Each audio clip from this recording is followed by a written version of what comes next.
Big red. I'm waiting for the big red. I'm waiting for the big red thing to say, "You're live, Amy. You're live." All right, let's do this. All You right, really need a theme. You need a theme song, Amy. I do. You need a theme song. I like deet, deet, deet, deet, deet, or whatever. Like the news is coming out. Yeah, breaking news. Breaking news. Breaking news. Deet, deet, deet, Okay. I'll do my own theme song. All right, everyone. This is how this show rolls.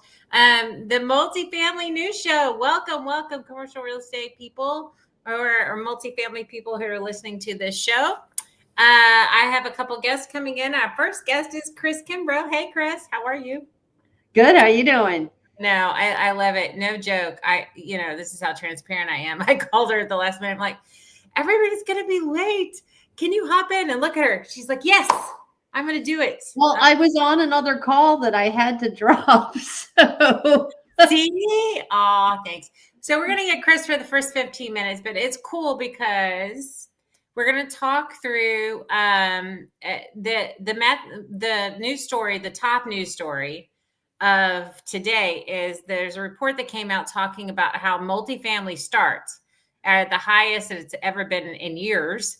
And so it looks like the demand finally is making sense, or the financing is making sense, but market rate, it's not like affordable or luxury. It's the market rate starts are actually at a new high, which is awesome. It means that probably that the industry is getting back to a whole. But so is there a number there, like a number of new starts? Yeah, let me get the number of new starts.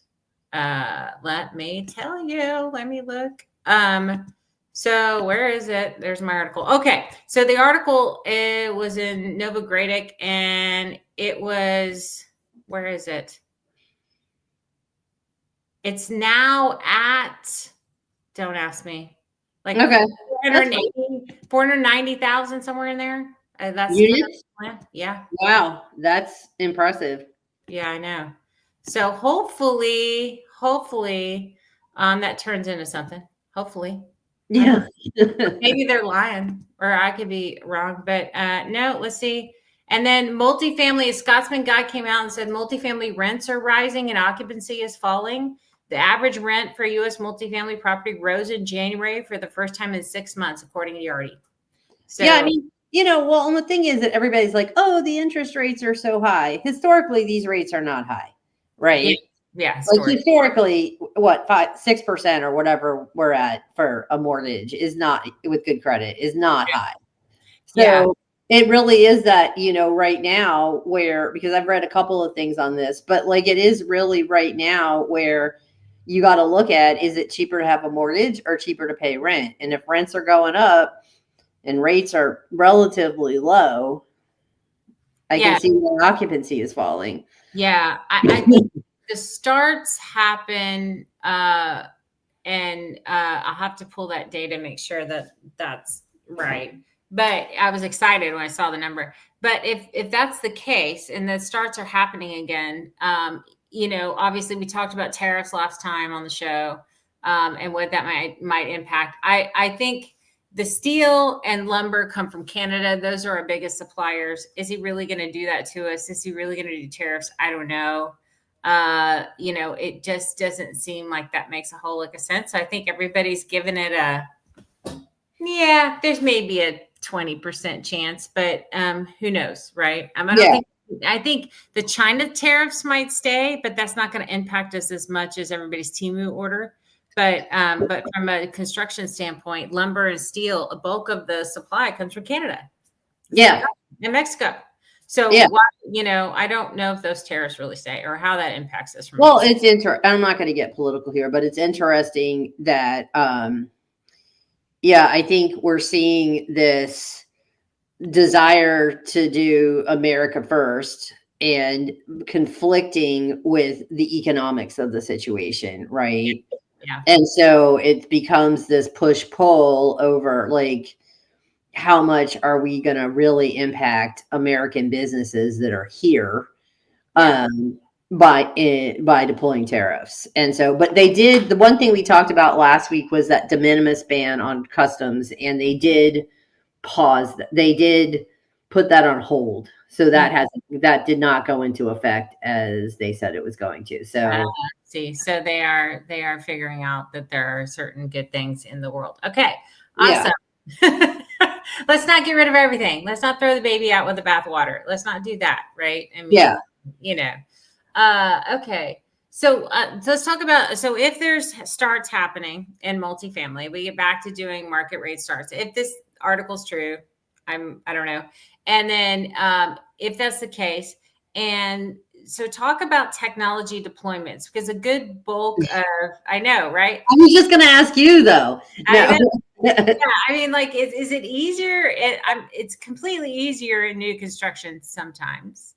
Yeah. Well, I mean, with new construction, it's just so much less expensive to put tech in when you're building, right? As Mhm. opposed to trying to wedge it into a retrofit. And like, I think, when I was at Greystar, I think most, if not all of the new dev at Greystar had building technology in it. It had smart home, some level of smart home, smart access controls, that kind of thing. Because it's just like your cost to get it done at new build. And everybody wants to be future proof. And I have a LinkedIn live coming up on that soon. Yeah. The death of future proof. But, nobody wants to build a building that is obsolete by the time the roof is on, Yeah, right? exactly. And so, I think it is an easier sell. I mean, there is always the risk of things getting, I can't think of the term right now. Something engineered out. Oh, value engineering. Value engineered. Sorry. Yeah. Senior Yeah, moment. it's like you can, when they value engineering was supposed to be a good model for bloat, right? And excess, like think Doge. But sometimes they were engineering out the value. Like it's not to engineer out the value. Yeah. It's engineer keep the same value, but just engineer it to a point where you're not spending as much money. Well, I mean, I've heard horror stories about value engineering. I remember when I was back at CBRE, somebody was telling me about a building that went up.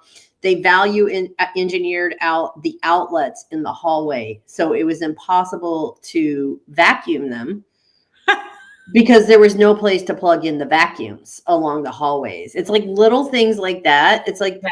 the developers, at least I don't think very many of them have actually ever worked on a property before, like in a property. And so they don't understand that those kind of small things, granted smart, they're there to just, but the thing is, I think you're getting to the point where if you're developing a property and you're looking to sell it when it's done, it's going to be very hard, especially in competitive markets, to then turn that property over without prop tech in it, because Yeah. everybody's going to be like, yeah, I mean, I think it's becoming an easier and easier sell, frankly. And I think, I think this year is going to be a banner year for tech. I really do, because you've got competition in the marketplace.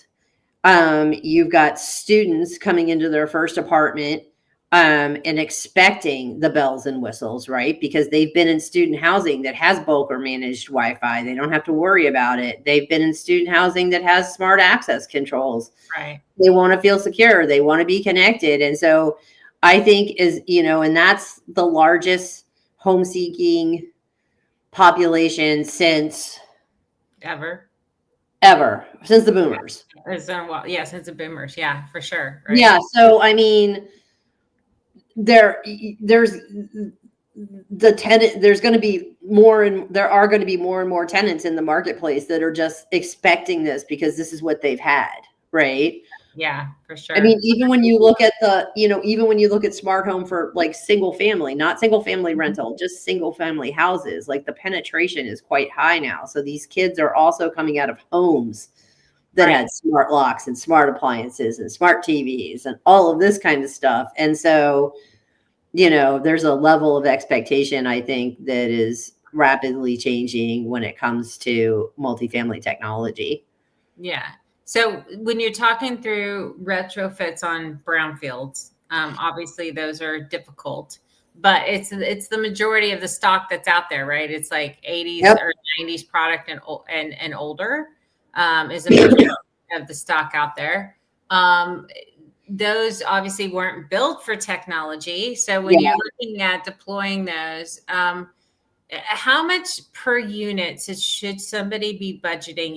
I'm gonna put you on the spot. How much per unit should somebody be budgeting? You can't do it because you have to look at each project because depending on how many relay. Yeah, exactly. How many devices, like Yeah, what the existing wiring is yeah, that's like true. all of that kind of thing. Yeah. I mean, if you were at around 1,000, I think Hmm. you'd probably be safe-ish, but that depends on what product you're deploying, Yeah, right? that's true. So but like, you can everybody's dying to give a bid. And actually, I just found a solution for helping to level those bids with AI, which is really interesting so that people that aren't tech experts Hmm. can put the information in and it'll Right. take into account a whole bunch of factors, not just price, right? Because sometimes you mean, well, you always get what you pay for, right? But I Yes. think also with retrofits, you're seeing more and more technology coming onto the market that is focused on that retrofit market.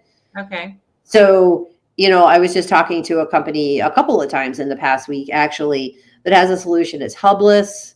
You don't need hard wiring. You can Wow. integrate a whole bunch of stuff, and and it has a fabulous tenant-facing app. It has a really nice back end for the staff, and so it's stuff like that. It's intended for retrofits.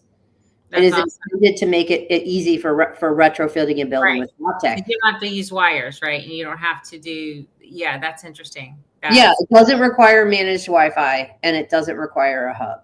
So it's wow. kind of magic. Yeah. That is magic. So it's on cellular. Is that what they're doing? They're using cellular. It still requires a cell phone signal, right? Um, it requires some kind of signal, but it does not require a cell phone. They've got, I don't, I've only Yeah, had a couple of conversations with them, but they're deployed. They're out of Canada and they're really, they've got a lot of footprint in Canada and they've moved into the US. So interesting. keeping an eye on them. I think we probably, we'll see how this goes. They'll probably become one of our strategic partners because it's for retrofits, it's a really interesting solution. Yeah. And there are other they're not the only, game in town when it comes to that kind of thing. You're seeing these tenant facing apps growing into the prop tech space. So what started out as a resident app is, with a marketplace and maybe you could, open the front door of the building is now they're moving into integrations with things like unit locks and whatever. So they're creating this this bundle of services so you don't end up with app fatigue. Everything's through one app. You're seeing more integrations with and better integrations, I should Right. say, deeper Right. integrations with PMS and GLs, right? Where, if somebody's paying the rent through the app, it's writing right to the GL. There's just a lot of movement. And Amy, I know you were giggling earlier because I said home seekers, which is in my article, but I do have to plug my article with Guillermo. Go ahead, plug it and plug your show. Go ahead, please. Oh yeah, 1 Eastern today, noon Central, 8 on the West Coast. Yeah. Doing a LinkedIn Live entitled "Why Does Real Estate Hate Buying Tech?" And Guillermo is going to be on with me. Awesome. And we've written an article. Actually, we changed the name of the article just a little. It's Real Estate's Love-Hate Relationship with Technology. Yes. And that's going to go out during the LinkedIn Live. So it'll be hosted on the SKBM website. And we're going to get it as many places as possible. And Amy's read it. So you got to say something nice. Oh, it was really great. And, it was completely in your voice because just how she sounds here, where you're just laying it out on the line, you're really blunt about like, this is what's happening and this is what's here. And it's very, very to the point. It's great. Well, thank you. Well, if Amy says it's good, then you have to read it. And I do Exactly. use the word danger. I use the word danger. You So did use the word danger. yeah, I use the word danger. But yeah, but I mean, It's it's true. spicy. It's on point. It's very spicy. It's on point. Uh, it's really kind of talk, but it talks through the issues, right? It talks through the issues of the skill gap at the real estate company level, right? I mean, Yeah. are real estate companies truly technology ready? Yeah. Well, and our technology company's real estate ready. That's the other Yeah, thing. yeah, A lot right. of solutions out there looking for problems. I Right.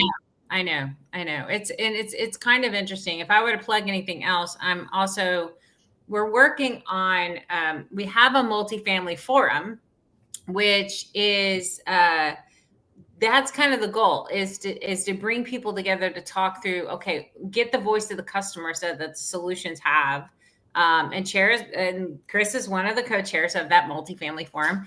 And so but I think it's that it is and we have a partnership with NMHC now with their RETC group. And so I think the council really, the US PropTech Council, I'm hoping that we can connect more dots. I think that's what's missing. There's a gap between technology being provided and the actual pain points of the customer. Maybe, Yeah.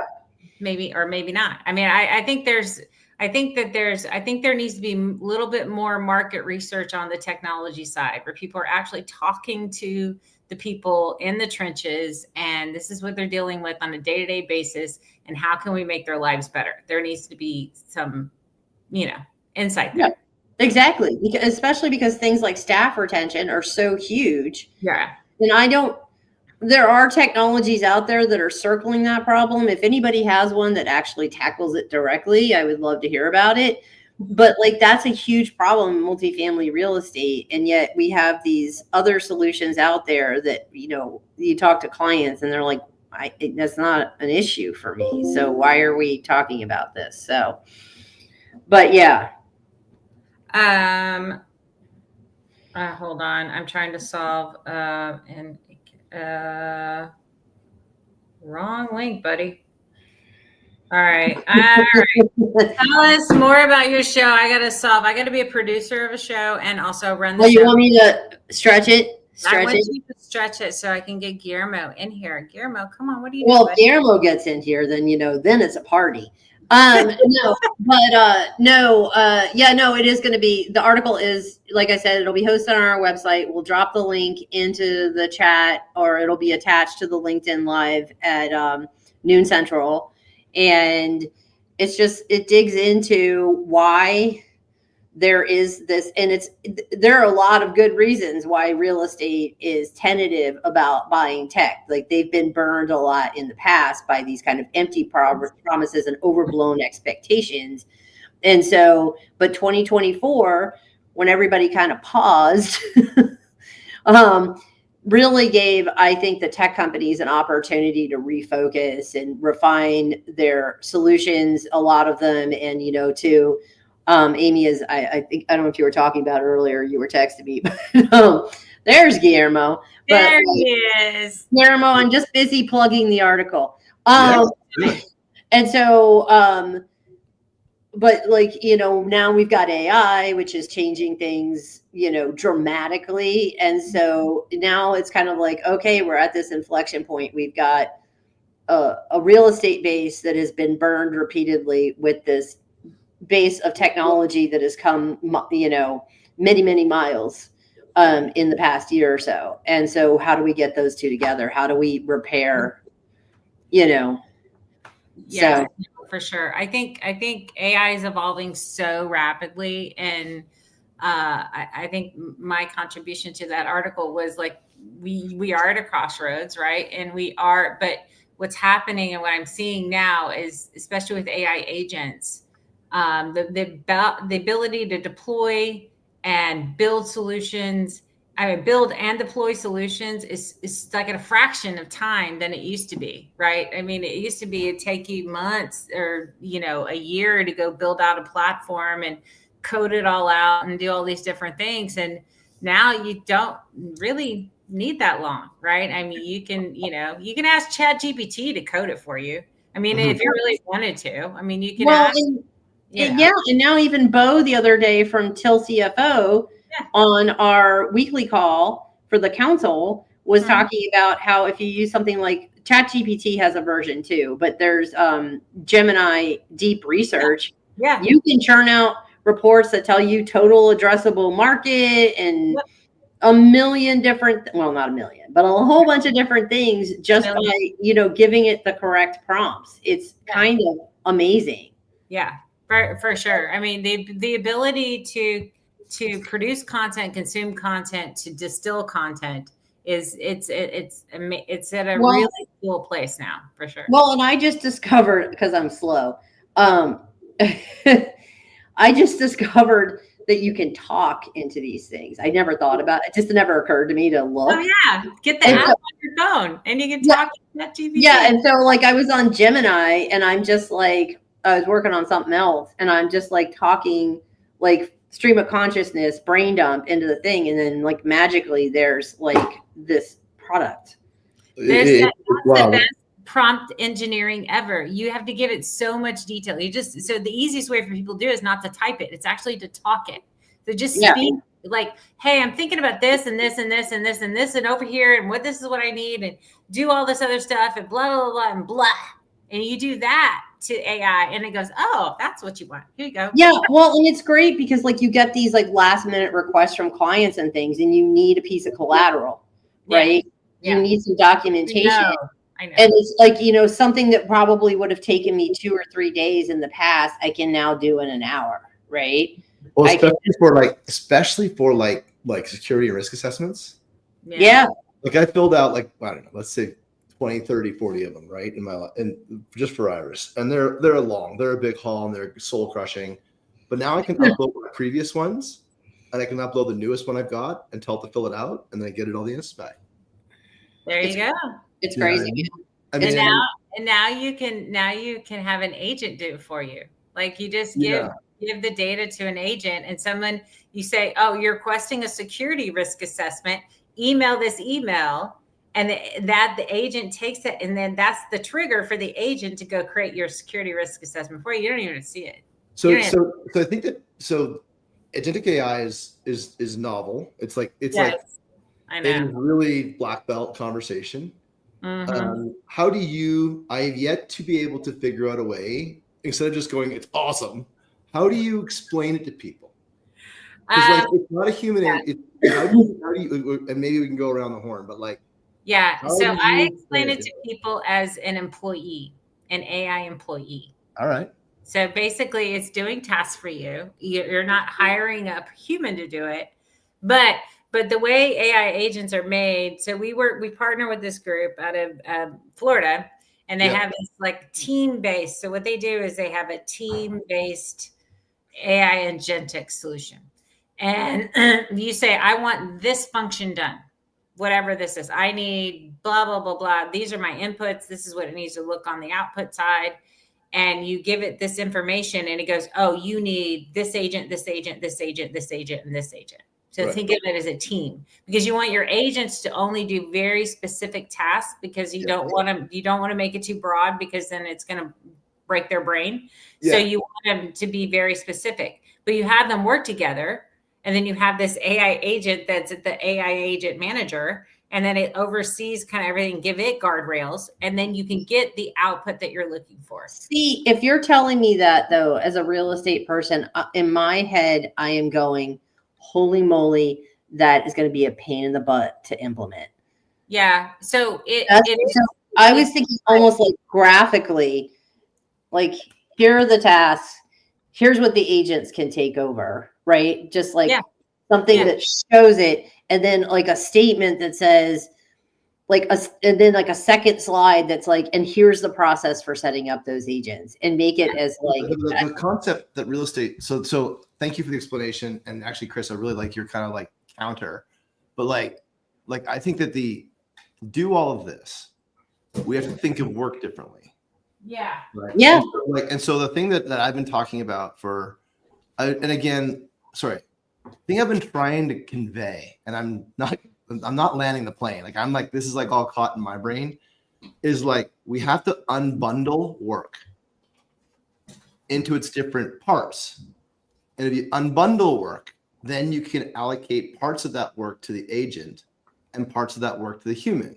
Yes. Yes. And so if I imagine like, let's say like cooking a meal, make it very basic, cooking a meal, right? Yeah. Your agent could help you pick the recipe and build your shopping cart, even build your shopping cart for you, right? Yeah. And then, which is part of the body of work to cook a meal. Yeah, well, and I think about that. I think about work that way kind of instinctively because in my way back past when I was an archaeologist, that's how I had to think about work. It was in these very discrete steps, right? Yeah. These very, very discrete tasks, because then I had to relate those back to something physical, right? And so, like, something I could see, feel, hold. And so, like, I always think that like, to me, I mean, I totally agree with you, Guillermo, is it's post-industrial revolution, you have one person doing so many different things. You don't have like a cobbler and a butcher and a, whatever. Yes. And so, like, it's this idea that, we've got these, everybody wears a lot of hats. They do a lot of different tasks, and that's the job. Right. Yeah. It's kind of like things in rows instead of columns, right? Like exactly. And that's why centralization is really a big, huge. It'll be a net result of agentic work because agents are going to solve the repeatable, redundant, low value work. And for everyone that's listening, like the way to get paid faster in multifamily is to start using agents. The way to slow your career down is to avoid using AI. And that's it, the full stack. Yeah. And I mean that because, and I was just putting this thing out the other day and running it past Adrian Nella because I'm like, I think I finally figured out the message that I'd like to send around AI and maintenance is that 1 to 100, like the economic model of a multifamily unit on a 1 to 100 for techs, and this is my conversation, but it relates to all of them, is that you can't get paid more because you've got a top line on revenue that's not moving, and you've got your below the line stuff like investment, interest and insurance that's getting higher. And so that number of the dollar available to pay people, the work's just going to get harder if you don't start using AI and agents, and you're going to get paid less. Yeah. So if you can start doing in a 1 to 200, 1 to 300 world, there's 3 units of salary that are available to pay those people that are left behind, or that are still left behind, those people that are there because they're more productive. So it's really about productivity, and productivity, not so much the net benefit. I mean, so the language we've been talking about, and I think this is a bit misplaced, is how it's benefiting NOI, how it's benefiting the owner, but maybe the conversation would be how it's going to benefit the employee. Yeah, absolutely. How they can get paid. Now you can get paid more. And it's not about getting rid of employees. It's about working smarter, not harder. Right. Right. And when you do that, you can get paid more. Like what's in it for me? Like, why am I in this meeting? Why am I listening to this webinar? Why do I give a shit? It's like, I want to get paid more. But at the end of the day, it's like, in order to deploy an agent, is this kind of when I'm talking with a real estate brokerage firm now, and we're deploying agents for them, right? And we're going through, and the first conversation I have to have is, what do your employees do? And they go, I don't know. Like, they do this, but they don't know the actual process. You have to go back to do process engineering on what is it that they actually do? What are the inputs? Where they come from? What is the process, and what does the output look like? I mean, but I think in general, that's a need in multifamily, right? Yeah. In general, is like to really understand, because things are changing so quickly. And if you can't get a grasp on that minutia now, like, what's it going to be like a year from now when, everybody, when half of your competition is AI agents and you don't even know the steps in the process? Like, you got to prep yourself now, I think is, the message. Well, and the message is really, understanding what the process is for sure. Go. Yeah. I mean, we're all at the tip of What? the spear. Like we're at the tip of the spear. Am I muted? Or you can hear me? No, here you go. We're the ones that are trying to like evangelize, and this is part of this. I mean, Chris, this is a good prelude to our LinkedIn Live today around buying tech. But like, we're coming at the buyers with really scary words and a lot of scary change. And like, Yeah. And we gotta figure that out on our end too, because like we're not going to make it easy to buy if we're talking about. I just think the way we're talking about it is not landing. No.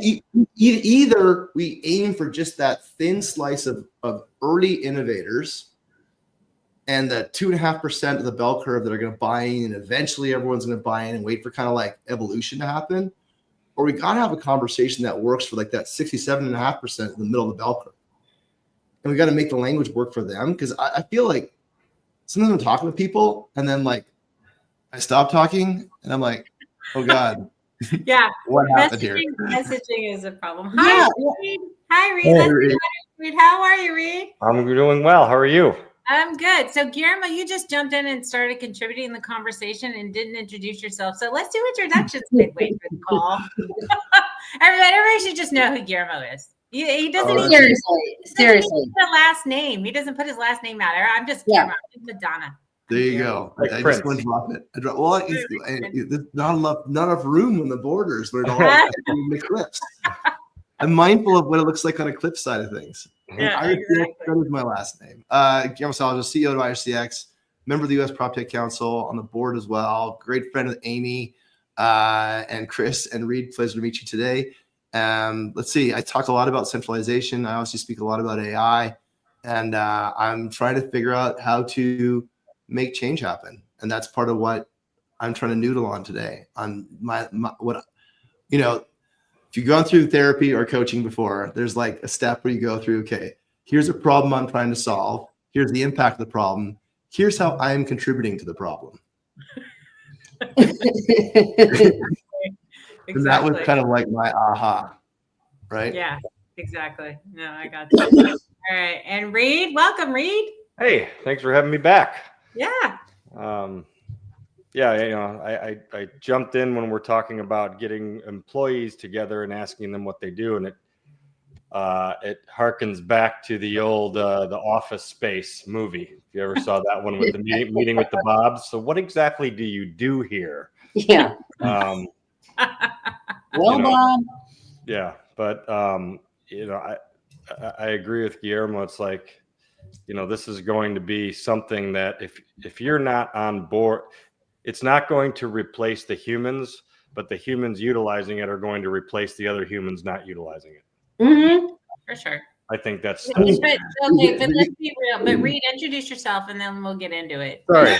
Reed Bennett. I'm the National Council Chair of Multifamily for SVN International. We broker multifamily and affordable housing deals across the country. We have 225 offices.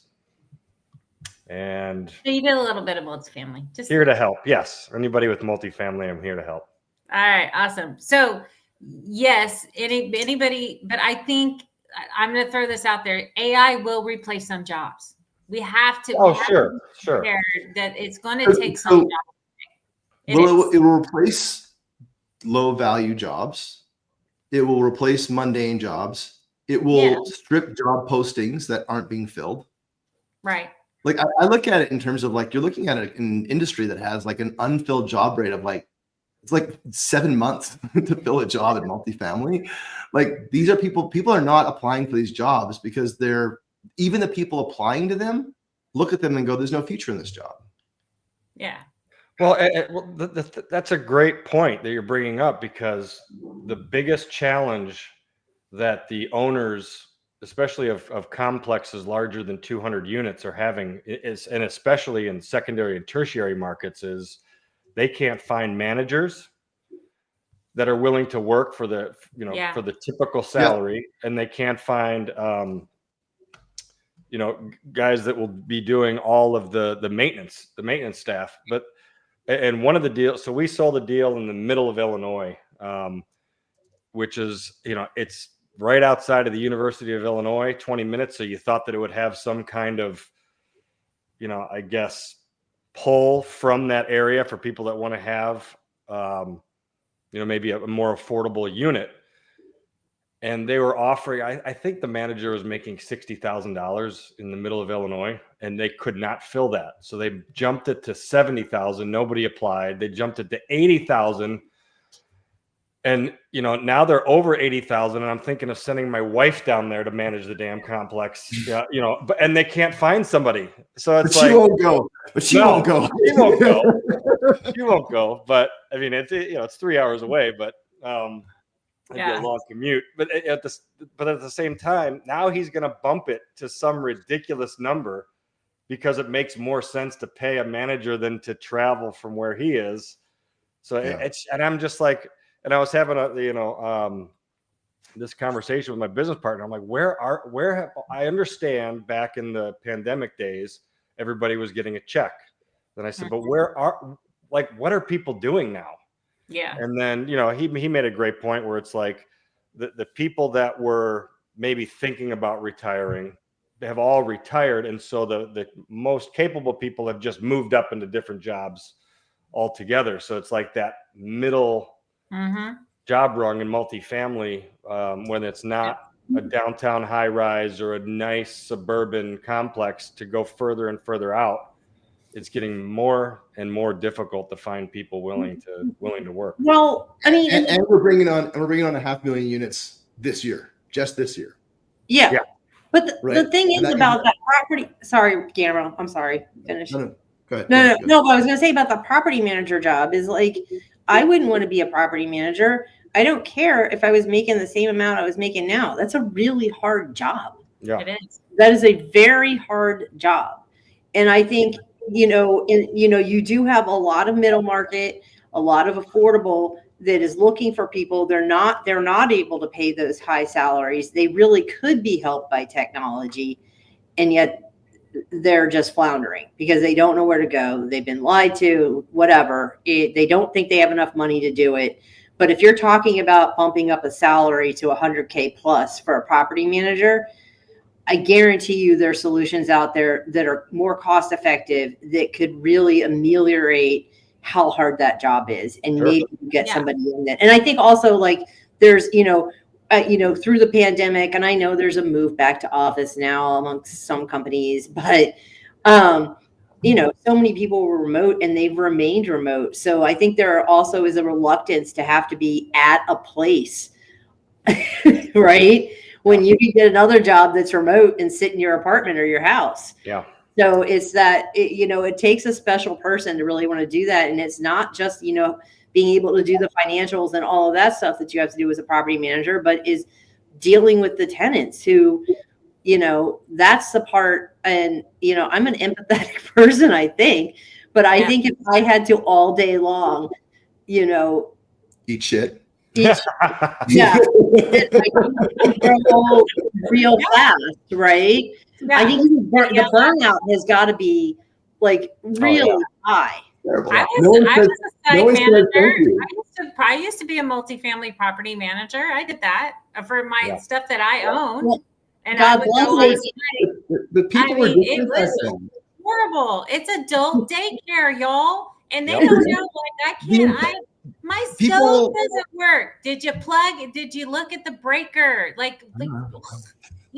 then they're yelling at you about this and they're yelling at you about that. And it was like, what'd you do? Did you trip the breaker? And it's horrible. Being a property manager sucks, especially now if you've got all these technology solutions that aren't like, there's a strategic thought there and they're just throwing them at them. And then they're just making their job like 10 times harder. I've seen where I've gone on site where they're not using the systems. They're using their little scratch pads because that's how they can manage their day.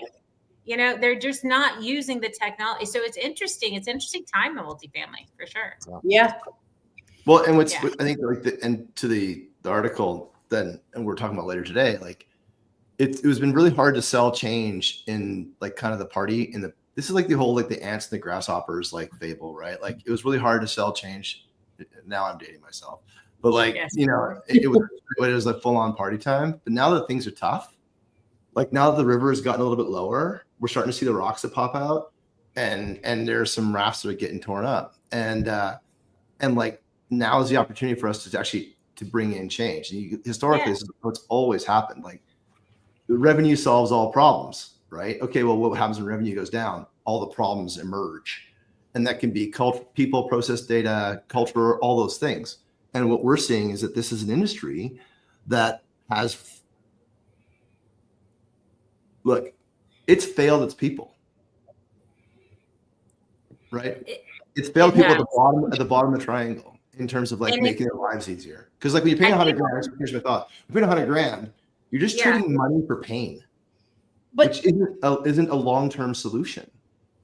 Yeah, no, for sure. I did want to tie in a story though, because now we're adding an extra layer of complexity, right? So we're going in 70,000 70,000 units from office to resi conversions. I don't know who wants to do that brain damage, but now what you're adding to apartment managers' day is this is a different kind of building. This isn't like a normal building that we're ever used to.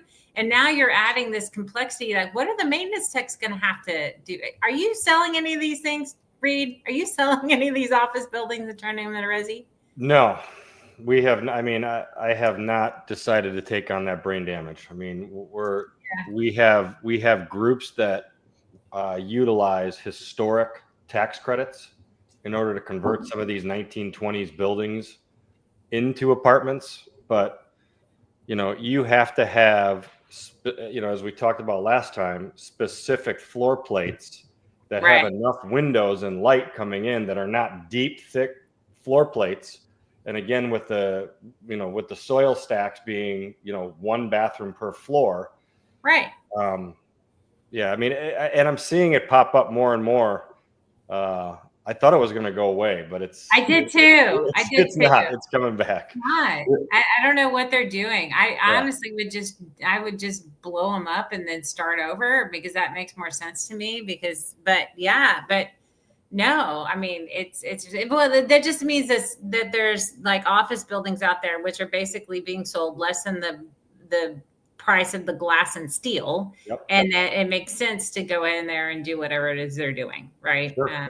Still, like what do the bankers that own these buildings think? That because the bankers own them at this point, right? Like, what are they? Are they the ones that are like? I bet. I don't know. Like, they're pretty smart people. It's definitely interesting. So, from a property management standpoint, or even a technology standpoint, Chris, have you done one? Have you seen an office to resi conversion? Have y'all done any tech in any of those? No. Not that I mean, we could have, honestly. I mean, we've done 535,000 units. I have no clue. I could ask. But it would be interesting to see, like, if that, I mean, it's 70,000 of the, whatever is going to get built this year. But yeah, I mean, but it's interesting, I mean, I just can't imagine. There was a thing in Dallas where I did see this, which was really super cool. So Dallas they took an old office building, one of those Class C office buildings, and because it has like all this land, it had all this land around it, and they turned it into like a family center with a pool. I saw that.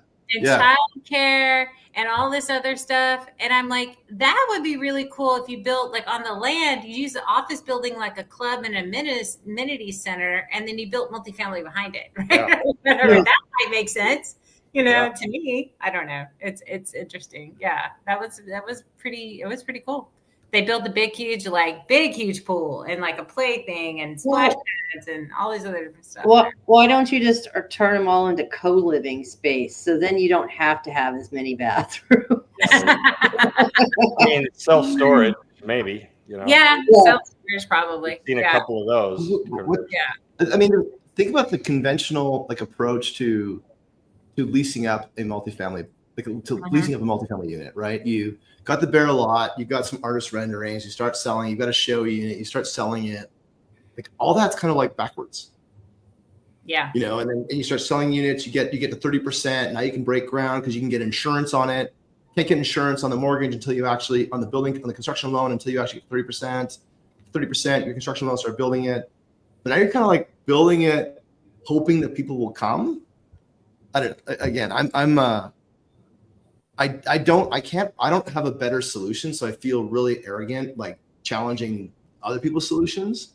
But I would never buy it. Yeah. I mean, yeah. it feels like it's like it feels like this is a good solution to create a lot of affordable housing. Yeah. Because I just don't feel like it's going to be able to compete with the Class A's that are going out there. And I mean, I apologize if anyone who's listening to doing this. Please educate me, because I'm completely. This is all opinion, very little research, just a few articles that are coming up. But I just, my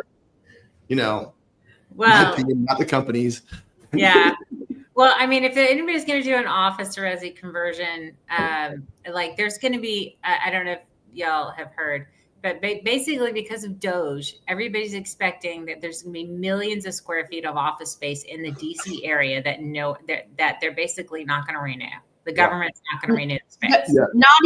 Not just DC. I mean, everywhere. There are government offices all over the place. Well, have you ever looked at a federal building from the outside? Want to live there? Some of them, well, yeah, I know. It's like the White House. Are there any that are attractive? Right. No, it's like post World War II Eastern Europe architecture. But what was I going to say? Oh no, Amy, I think I've talked about this on the show before. There is a really successful office to resi conversion here in Memphis. They took this enormous old Sears office building. It's like 1 million+ square feet, I think. Yeah. And they turned the top 3 or 4 floors into apartments. And then they turned, then there's like 2 floors of office or something, 2 or 3 floors of office. And then the first floor is retail. And I actually, when I first moved to Memphis, I just wanted to rent for like a year. And I actually looked at it. And the only reason, because it's really cool. It's got this huge atrium, and it's, you never have to go outside basically. Interesting. But the only reason I didn't like it is it turns out I don't like concrete floors. Polished concrete doesn't do it for me, but it's an amazing one. And then there's another one here, it's an old Marine hospital that they converted to resi, which is a really interesting project. It's really cool. So I've seen it here locally, but it works well. But yeah, but hospital, normal hospital, you would assume there'd be more bathrooms, so maybe it makes a difference. Yeah, like I totally get like an extended stay, turning that into like studios. Like that's pretty easy, right? Yeah. That one seems, because there's kitchens and bathrooms in every one, so that's like an easy one. And back during COVID, I was looking for those. I was like, that's when I was doing my value add stuff. I'm like, oh, I can get a cheap hotel and turn it into, but even there was complications, right? The rezoning, you had to go through all this other stuff. It wasn't as easy as everybody was making it out to be. And that didn't last very long. And the hospitality industry came back. So it was like, oh, well, that was short-lived. So, I mean, I guess you can be inspired by what they did with warehouse lofts, like in terms of how that worked. But one's 15-foot ceilings, big open spaces, brick walls. Yeah, there's like where souls were crushed for 40 years. But my downtown loft I had in Memphis, the ceilings were so high, it had a loft within the loft that I used as an office. It was an amazing apartment, brick walls, the whole 9. It was great. Yeah, that's. Yeah, I mean, those conversions are not done without some form of help from the states. I mean, you have very limited state tax credits. Yeah. To preserve these buildings, so. Yeah. And it's a whole different process to go through that. We have a couple groups here, in Illinois that do it, and they do it well. But it's, I mean, the cost per unit when you go all in, it's unbelievable once you see the numbers. And a building that should cost $20 million cost $50 million to convert. That's crazy. It's unbelievable. Yeah. But they're beautiful if you can do it. Yeah.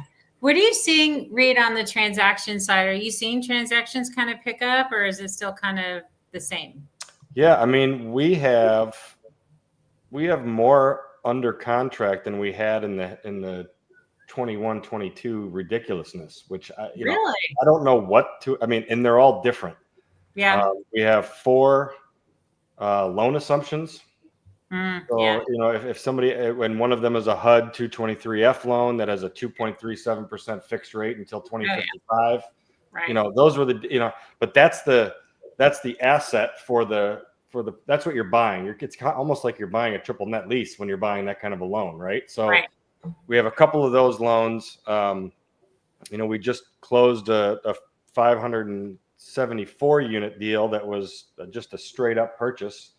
So it's like you're looking at, we have people that are chasing yield still into secondary and tertiary markets. Wow. The primary markets are a little more difficult because what we're seeing is the owners are saying, well, I'm raising rents significantly even on the renewals. So why am I going to accept your offer?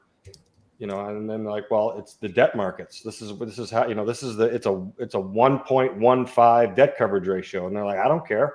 I'm not selling it for that price. Right.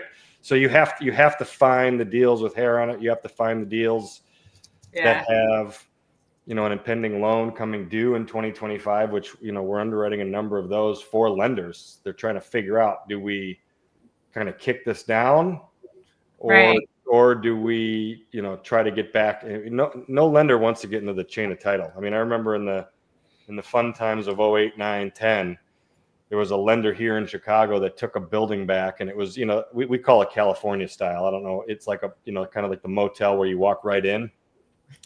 And it was a small deal. It was like 40 units, and there was a railing going up to the second floor, a stairway that collapsed on the building.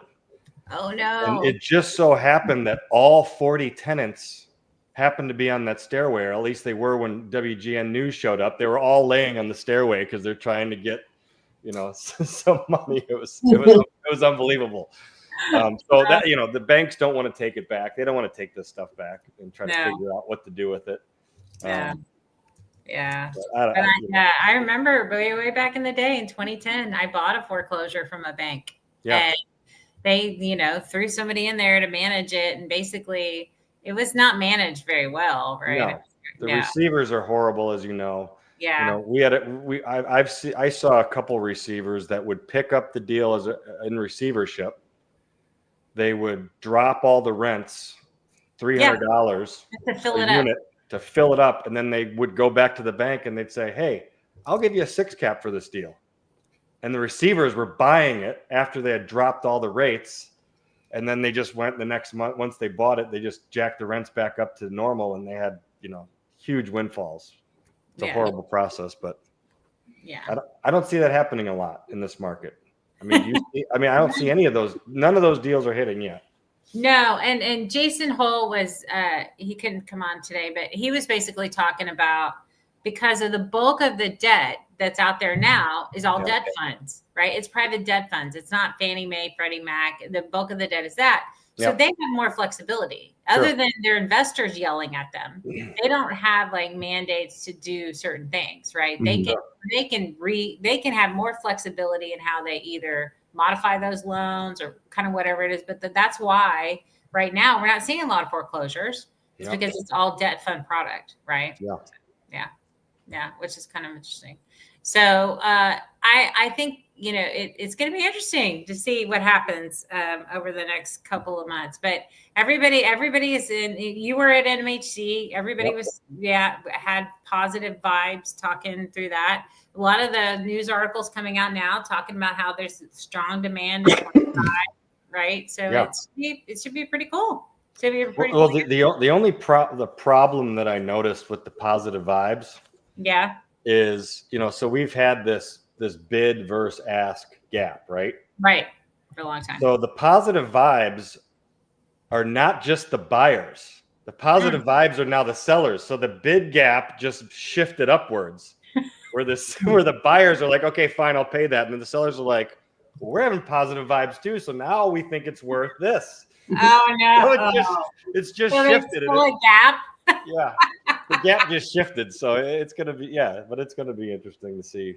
That's crazy. Yeah, everybody was survive till 25. Maybe that came true. Who knows? I mean, that was the motto in 24. It's just hang in there. I know, but I'm seeing because I also coach brokers around the country, right? Mm-hmm. And I get to see their pipelines, and a lot of it doesn't matter what market you're in. There's filled pipelines, there's deals closing. Wow. And it's a lot different. Yeah, it's a lot different than 23. Yeah. And the first part of 24. So we'll see. I just hope it continues. I'm with you. And look at that. There went our hour. We're done. And Chris, you time. Well, I just think you trapped me because then Guillermo came on, and I'm like, I can't just drop if Guillermo's here. I mean, come on now. The hour goes a lot faster when you come in a half hour late. There you go.